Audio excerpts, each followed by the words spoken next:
Cześć! Bartek Urban, zapraszam do testu nowego Mitsubishi ASX. Nie dajcie się jednak zwieść pozorom. To nie jest nowy ASX. To jest dokładnie ten sam ASX, który został zaprezentowany 10 lat temu. Tak jest. Obecna generacja ASX-a ma już 10 lat. A ja stoję przed odświeżonym, po raz chyba trzeci, ASX-em.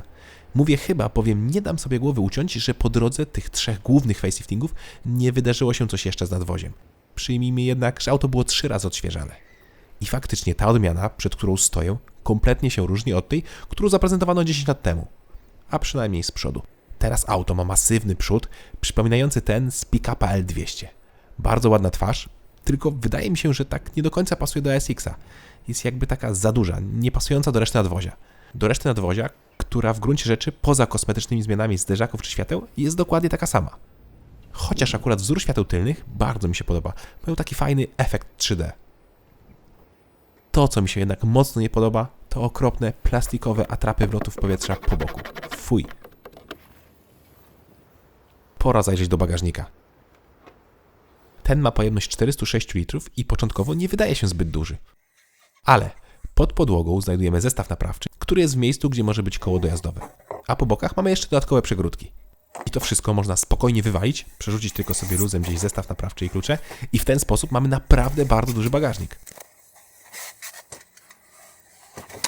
Oczywiście może nie jest on wtedy do końca wykończony, ale tak czy siak, kufer jest wtedy naprawdę duży. Tylną kanapę można oczywiście złożyć i wtedy jak już założymy podłogę, to mamy idealnie płaską powierzchnię, a to duży plus. Poza tym w kufrze znalazłem jeden haczyk, 2 boczne przegródki oraz rozkładane miejsca do pasów przewozowych. Zanim pokażę, ile jest miejsca w środku, to taka ciekawostka. Wiecie, że ASX i Outlander mają tą samą płytę podłogową z dokładnie takim samym rozstawem osi? Oba auta mają rozstaw osi 2670 mm. Nieźle, co? Stąd też z tyłu w ASX, który jest co prawda krótszy od Outlandera o ponad 30 cm, jest naprawdę bardzo dużo miejsca na nogi. Szkoda, że zabrakło go nieco na głowę, bowiem ja mieszczę się na styk, a mam 186 cm wzrostu. W ogóle to też siedzimy dość pionowo. W dalekiej trasie może to nieco zmęczyć. Z tyłu naszym jedynym udogodnieniem jest podłokietnik. Niestety, nie mamy oddzielnych nawiewów, złączy, czy nawet schowków na tyle fotela czy w drzwiach. Spora wada. Z przodu jest oczywiście dużo wygodniej, a zarówno fotel, jak i kierownica są regulowane manualnie i bardzo łatwo znaleźć wygodną pozycję. Mamy też bardzo dobrą widoczność, za co duży plus. Szkoda tylko, że podłokietnik nie ma żadnej regulacji, co też dla niektórych będzie pełnił funkcję jedynie schowka, a nie podparcia łokcia. Trzeci lifting ASX-a przyniósł również małą zmianę w kabinie. Otóż zmienił się środek deski rozdzielczej, gdzie możemy mieć większy, bo 8-calowy ekran dotykowy. W związku z tym nawiewy, które są nad nim, są teraz nieco mniejsze i przesunięte minimalnie wyżej. I to w zasadzie tyle zmian, a przynajmniej ja tyle zaobserwowałem. Sam nowy ekran ma bardzo proste i przejrzyste grafiki i jest też tak samo prosty w obsłudze. Wygląda też dość archaicznie, czyli w sumie jak całe wnętrze. Materiały na przykład są bardzo przeciętne, w większości twarde. Na plus za to jest spasowanie. Nic tutaj nie skrzypi.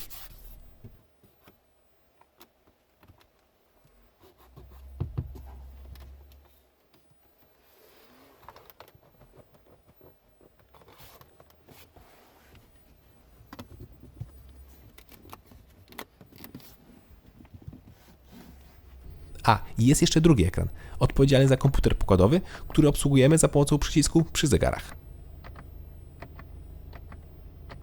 Pod względem praktycznym na dole deski rozdzielczej jest schowek idealny na telefon oraz 2 złącza USB i pod zapalniczkę. Dalej w tunelu środkowym są 2 miejsca na napoje, a także schowek w podłokietniku z kolejnym gniazdem. W drzwiach zmieścimy małą wodę, a przed pasażerem jest największy zamykany schowek. Dobra. Ale pora zajrzeć pod maskę, bo tam czeka na nas niespodzianka. Trzeci lifting ASX-a przyniósł jednak największą zmianę właśnie pod maską. Otóż producent zrezygnował z wolnosącego silnika benzynowego 1.6 na rzecz nowej jednostki. I tak ja, za pierwszym razem, gdy dowiedziałem się o tym, że ASX będzie miał nowy silnik, byłem w 100% pewny, że będzie to silnik 1.5 turbo znany z Eclipse Crossa. Błąd. Otóż ASX dostał silnik z Outlandera, czyli wolnosącą 2-litrową benzynową jednostkę o mocy 150 koni. I akurat moim zdaniem to duży plus, bowiem kibicuję wolnosącym jednostkom w dobie downsizingu i uturbienia. Aha, i przy okazji, od teraz w ASX-ie nie mamy diesel do wyboru. Ten silnik 2.0 to jedyna opcja. W ogóle zobaczcie, jak dużo jest miejsca w komorze silnika.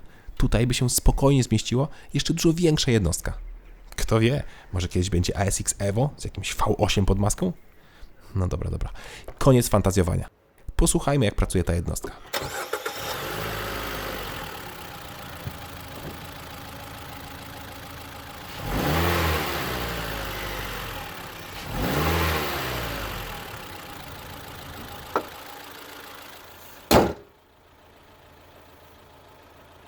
A teraz jak przyspiesza.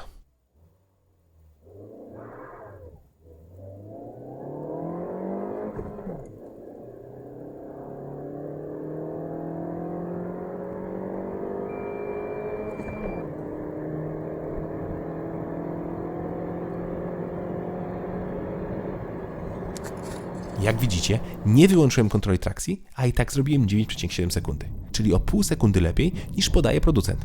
A jak widzicie, miałem sporą stratę na starcie. Niestety, z wyłączoną kontrolą trakcji było jeszcze gorzej. Zobaczcie, jak pięknie paliłem kapcia.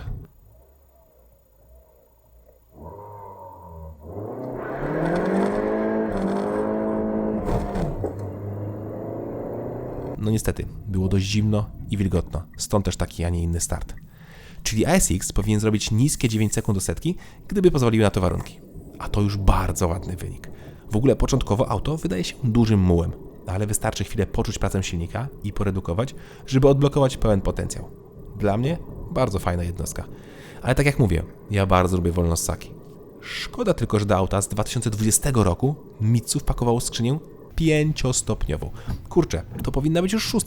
Przecież na 5. biegu przy 120 jest już prawie 3000 obrotów i zaczyna się robić głośno. Przy 140 to już jest taka górna granica, chociaż jak dla mnie jest już za głośno i nie da się komfortowo rozmawiać. ASX występuje też z automatem i jest to CVT, czyli bezstopniowa skrzynia, która ma moim zdaniem 2 wady i tylko jedną zaletę. Zaleta to fakt, że przy 120 ma 2000 obrotów, a nie niemal 3000 jak w manualu, czyli jest w kabinie znacznie ciszej. Ale wada jest taka, że auto jest o 1,5 sekundy wolniejsze do 100 i pali pewnie z pół do litra więcej. Nie wspominając już o nieprzyjemnym wyciu podczas przyspieszania. I tak źle, i tak niedobrze. A sama manualna skrzynia ma też super długi wolant. Na szczęście jest całkiem precyzyjna. To jest podczas takiej bardzo szybkiej jazdy bez problemu wchodzą kolejne biegi. Tu w sumie nie mam zastrzeżeń. Jeśli chodzi o spalanie, to w mieście cały czas oscylowałem pomiędzy 8 a 9 litrami i ciężko mi było zejść niżej. Na trasie dobiłem do 6,5 litra, czyli taka w sumie norma. A jeszcze wracając do osiągów, to przed liftem ASX z silnikiem 1.6 118 koni przyspieszał w 11,7 sekundy, a teraz według katalogu jest to 10,2 sekundy. A według moich pomiarów jest to znacznie szybciej, więc postęp jest naprawdę duży. No ale auto jest też o 32 konie mocniejsze, więc musi być szybsze. Nieco gorzej jest z prowadzeniem. W sumie to auto prowadzi się tak jak poprzednik, czyli bardzo mało precyzyjny układ kierowniczy, który dodatkowo ma bardzo duże przełożenie, które oznacza dużo machania kierownicą podczas parkowania. Przy tym wszystkim zawieszenie jest mało komfortowe i dość głośno informuje nas o każdej dziurze. Nie polecam też szybko wchodzić w zakręty. Zresztą, bardzo szybko jeździć też trochę strach, bo przy 140 auto jest już mocno podatne na podmuchy i zachowuje się dość nerwowo. No ASX nie jest stworzone do szybkiej jazdy. Koniec, kropka. Za to może zjechać z utwardzonej drogi. Podstawowy, testowany ASX ma napęd naprzód, ale w opcji wraz z trzecim liftingiem wróciła możliwość wyboru 4x4. Tylko należy pamiętać, że AWD występuje tylko z CVT. Ale nawet bez 4x4 ASX ma 19 cm prześwitu, czyli całkiem nieźle. Do tego mamy kąt natarcia 20,1 stopni, rampowy 19 i zejścia 31,4 stopni. Tak tylko mówię, gdyby ktoś chciał się kiedyś pobawić w jakimś większym terenie. Pora na cennik. Najtańsze Mitsubishi ASX z silnikiem 2.0 150 koni, czyli tym jedynym, który jest w opcji, manualną przekładnią o 5 przełożeniach oraz napędem naprzód kosztuje 75 490 zł. Jest to podstawowe wyposażenie Inform. W nieco lepszym wyposażeniu Invite kosztuje 84 990 zł z manualem i napędem naprzód. Dopłata do CVT to 6000 zł, a do 4x4 to kolejne 7000 zł. Czyli ASX z 4x4 i CVT kosztuje minimum 97 990 zł. Mitsubishi ASX jest najlepiej sprzedającym się Mitsubishi w Polsce i trzecim najlepiej sprzedającym się modelem na świecie. Co jest dość zaskakującym wynikiem jak na 10-letnie auto. Ale z drugiej strony ten wynik nie bierze się z niczego. To nie jest złe auto. Jest po prostu archaiczne. Ale może właśnie ludzie tego potrzebują, a nie ciągłych cyfrowych gadżetów? Chyba na to wygląda.